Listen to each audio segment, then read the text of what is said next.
chilly, not as chilly as Iowa, but it's definitely colder than Florida was. Look, we were supposed to be here last night.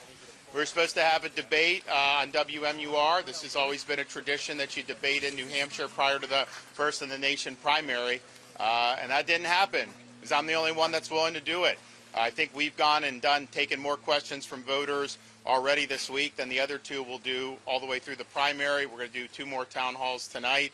I think that basement campaigns are not the way they're supposed to go. You should be proud of your record. You should be proud of being able to articulate your vision and answer all these questions. So we're sad that we weren't able to do it. We wish we could also do the Sunday night debate that had been planned, but it wasn't to be. So people are taking that pathway, but I don't think that's the right pathway. I think you should get out there and prove to the voters that you can take the fire. Okay? Governor DeSantis, standing here today, do you believe that you can defeat Donald Trump and become the Republican nominee? As long as I'm in the hunt, that tells me that I'm seeing a pathway. The minute I don't, then I'm not just going to do this for just for my health. So what state will you win? At this point, what state will you beat Donald Trump? Look, I'm not a political prognosticator. Here's the deal. Republican voters, we saw in Iowa, half wanted him, half didn't, roughly. The turnout was abysmal. There's terrible enthusiasm right now based off that result. We'll see what happens here. And I think it's because you have some folks on our side who don't want to do the Trump thing again. And they checked out. And they checked out of the caucus. These were folks we were courting to be able to come out. And they didn't because I think they bought into the idea of the inevitability. Now, looking forward to November, what does that look like for this party if he's the nominee? Because I think that a lot of our voters were told in the fall that somehow he was up big in the polls against Biden. You don't see those polls anymore. And you're probably going to see polls going in the opposite direction here pretty shortly. We have run as Republicans with certain ways, including 2020, 2018, and it's not worked. We've shown in Florida it can work. There's other places around the country where we show what can work. And I think it's got to be, you got to focus the agenda on the issues. You got to focus on the failures of the Dems. You cannot be focusing on all the other stuff that is swirling around that's going to dominate the next year. It can't just be about a referendum on Donald Trump. So that's what Republican voters have a chance to look at in these ensuing contests. But I'll tell you, you don't hear Democrats worried about Trump winning Iowa. You saw a lot of Democrats that were happy about that. You saw the Democrats raise a lot of money as a result of him winning Iowa. And I've always said the greatest turnout machine that the Democratic Party has is not a single living Democrat. Heck, they could resurrect JFK. He would not energize Democrats the way Donald Trump does. And they're going to run that playbook, and that gives them their best chance to be able to hold on to power, and not just the presidency, which is obviously important. You know, we have a razor-thin majority in the House because of the faceplant that Republicans did in the 2022 midterms. If it wasn't for New York and Florida, they wouldn't have even had the majority at all. And those were the greatest conditions you could possibly run in as Republicans with an unpopular Democrat president, open border, crime, inflation, interest rates, international turmoil.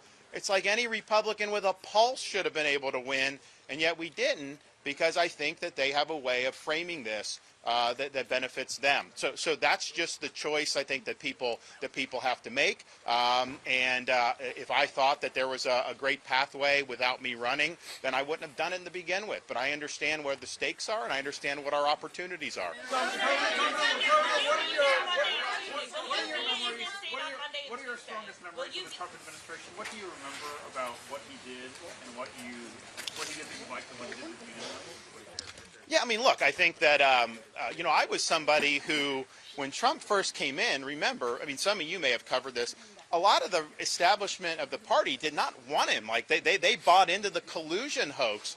And I stood there and said, wait, this Russia collusion is nonsense. I was one of the few from the very beginning to fight back against that and defend him on that. And I think that really paralyzed a lot of the administration, the hysteria. But in spite of that, they were able to get good regulatory policy. They were able to get good policy on energy. They were able to do good things on the federal courts, and that I appreciated, and he deserves credit for.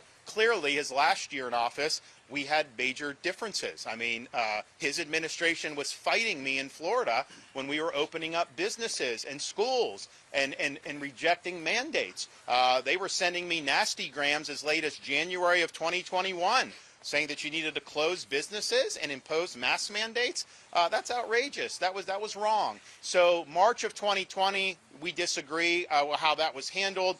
And then also the BLM riots. We handled that much differently. In Florida, I had the National Guard ready, had state law enforcement. We were not going to let our cities burn. He was tweeting law and order, but he didn't ensure law and order. And I think as president, you have a duty to ensure that American cities are not burning down. Bush 41 sent folks to L.A. For the Rodney King riot. So it's not like presidents haven't done that. So he could have done it. So I think that last year, we have differences. And I think looking forward is, okay, knowing what we know now, do you admit that turning over the reins to Fauci was a mistake? And I think most people look back, certainly Republicans, and say, yeah, it was a mistake. He doesn't say that. He says that he did everything right. And so the question going forward, I think, for Republicans is, who do you trust to go in there and really rein in these bureaucrats? Who do you trust to not abdicate your authority to the bureaucrats? And I'm going to bring a reckoning to these folks, because I think what happened was really, really bad. And you can't turn over the reins like that to the health bureaucracy. Very damaging. And even now, I mean, finally, even some of the legacy media are acknowledging devastating impacts to kids because of school closures. I know Fauci still says it's not a big deal, but most everyone, I think, agrees that that was really, really bad.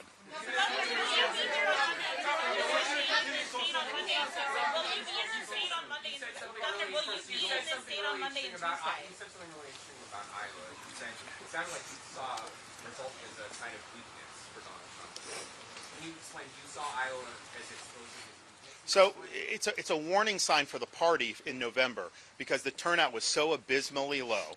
Now, obviously, if this is just a normal primary, a bunch of challenger candidates, to win half the vote is a huge win. Of course, but he was an incumbent president, effectively, who had the power of that and being universally known. So to get half in those situations, given his standing, it wasn't as good. I mean, I kind of feel like Reagan would have won 80% if he were running again.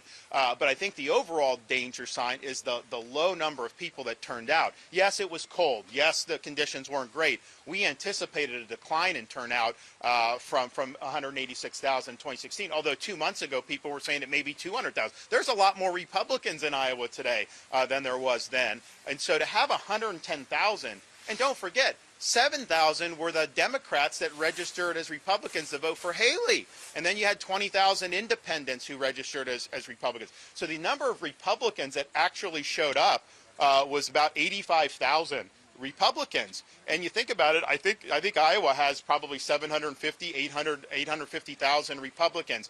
So that is a lack of enthusiasm. And the question is that something, because look, I've talked to people, I've been all over, I've been talking to folks, there is a class of Republicans that voted for him twice, and we're happy to do that, who've checked out at this point. And it's not like he's got votes to spare. I mean, you've got to galvanize the base, and then you got to compete for independents and peel off Democrats. And in Florida, we had strong turnout in my reelection, but we won 97% of registered Republicans. I mean, that's what you have to do. And then